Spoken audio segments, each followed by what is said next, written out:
സ്ഥാനാർത്ഥി പ്രഖ്യാപനം കഴിഞ്ഞ് 2 ദിവസം കഴിഞ്ഞിട്ടും താനൂർ മണ്ഡലത്തിൽ പ്രചാരണത്തിനിറങ്ങാതെ വി അബ്ദുറഹ്മാൻ. താൽപര്യമില്ലാഞ്ഞിട്ടും നിർബന്ധിച്ച് സ്ഥാനാർത്ഥിയാക്കിയതിൽ അതൃപ്തിയെന്നാണ് സൂചന.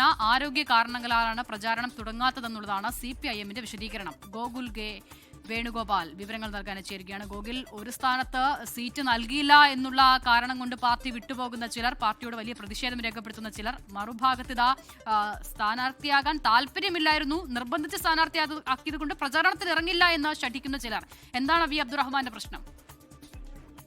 അതിന് തെരഞ്ഞെടുപ്പ് പ്രഖ്യാപനത്തിൽ ഇന്നലെ CPIയും CPM ഒക്കെ സ്ഥാനാർത്ഥികളെ പ്രഖ്യാപിച്ച് തെരഞ്ഞെടുപ്പ് രംഗത്ത് ഒരു എഡ്ജ് ഉണ്ടാക്കിയെടുക്കാൻ ശ്രമിച്ചതാണ്. അതിന്റെ ഭാഗമായി LDFന്റെ നേതാക്കളൊക്കെ പല മണ്ഡലങ്ങളിൽ ഇത്തരത്തിൽ സ്ഥാനാർത്ഥി പര്യടനവും വർക്ക്ഷോപ്പും ഒക്കെ സംഘടിപ്പിക്കുകയും ചെയ്തിരുന്നു. സോഷ്യൽ മീഡിയകളിലൊക്കെ ഈ LDF സ്ഥാനാർത്ഥികളുടെ തെരഞ്ഞെടുപ്പ് പ്രചരണവുമായി ബന്ധപ്പെട്ട സജീവമായിട്ടുള്ള പങ്കാളിത്തം നമുക്ക് കാണാൻ സാധിക്കും. എന്നാൽ താനൂരിൽ അത്തരത്തിലൊരു പ്രചാരണം കാണാൻ നമുക്ക് സാധിക്കുന്നില്ല എന്നുള്ളതാണ്. വി അബ്ദുറഹ്മാൻ നിലവിലെ മന്ത്രിയാണ്. അദ്ദേഹത്തിന്റെ പ്രചാരണങ്ങൾ എവിടെയും കാണാൻ സാധിക്കുന്നില്ല എന്നുള്ളതാണ് പ്രധാനപ്പെട്ട ഒരു പ്രത്യേകത. അദ്ദേഹം നേരത്തെ തിരൂർ ചോദിച്ചിട്ടുണ്ടായിരുന്നു. അത് ലഭിക്കാത്തൊരു സാഹചര്യം അത്തരത്തിലുള്ള അമർഷം അദ്ദേഹത്തിനുണ്ട് എന്ന് മനസ്സിലാക്കുന്നു. മാത്രമല്ല, താനൂർ മണ്ഡലത്തിൽ വി അബ്ദുറഹ്മാനെ നിർബന്ധിച്ചിട്ടാണ് സ്ഥാനാർത്ഥിയാക്കിയത് എന്ന തരത്തിലുള്ള വിവരങ്ങളും പുറത്തു വരുന്നുണ്ട്. പക്ഷേ ഇതുമായി ബന്ധപ്പെട്ട് നമ്മൾ വി അബ്ദുറഹ്മാനുമായി ബന്ധപ്പെട്ട വൃത്തങ്ങളുമായി സംസാരിക്കുമ്പോൾ അത്തരം കാര്യങ്ങളെല്ലാം നിർഭകാരമാണ്. ആരോഗ്യ പ്രശ്നങ്ങളൊക്കെ ഉള്ളതുകൊണ്ടാണ് പ്രചാരണത്തിന് ഇറങ്ങാത്തത് എന്നാണ് ഇതിലെ പ്രധാനപ്പെട്ട കാര്യം. പൊന്നാനി ഉൾപ്പെടെയുള്ള LDFന്റെ പ്രശ്നങ്ങൾ ഉണ്ടായിരുന്ന മണ്ഡലങ്ങളിൽ അവിടെ സ്ഥാനാർത്ഥികൾക്ക് പ്രചരണത്തിൽ ഇറങ്ങുകയും സജീവമാവുകയും ചെയ്ത സാഹചര്യത്തിൽ വി അബ്ദുറഹ്മാൻ പ്രചാരണത്തിന് ഇറങ്ങാത്തത് എന്തായാലും പ്രവർത്തകർക്കിടയിൽ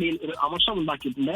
വി അബ്ദുറഹ്മാനെ അനുനയിപ്പിക്കാനുള്ള ശ്രമം ജില്ലാ സംസ്ഥാന നേതാക്കളുടെ ഭാഗത്തു നിന്നുണ്ടാകുന്നുണ്ട് എന്നാണ് നമുക്ക് ലഭിക്കുന്ന വിവരം. അഷിത, ശരി, ആദ്യഘട്ടത്തിൽ തന്നെ സ്ഥാനാർത്ഥിയെ പ്രഖ്യാപിച്ച് പ്രചാരണത്തിൽ പൊതുവിലുണ്ടാക്കിയ എഡ്ജ് ചില നേതാക്കൾ തന്നെ ഇല്ലാതാക്കുന്നുണ്ടോ എന്നുള്ള സംശയം കൂടിയുണ്ട്. വി അബ്ദുറഹ്മാൻ അനാരോഗ്യം കാരണമാണ് പ്രചാരണത്തിൽ ഇറങ്ങാത്തത് എന്നുള്ളതാണ് അദ്ദേഹം നൽകുന്ന വിശദീകരണം. എന്തായാലും വലിയ പ്രതിഷേധം അക്കാര്യത്തിൽ ഉയരുന്നുണ്ട് എന്നുള്ളതാണ് പ്രധാനം. ഗോകുൽ വേണുഗോപാലാണ് വിവരങ്ങൾ നൽകിയത്.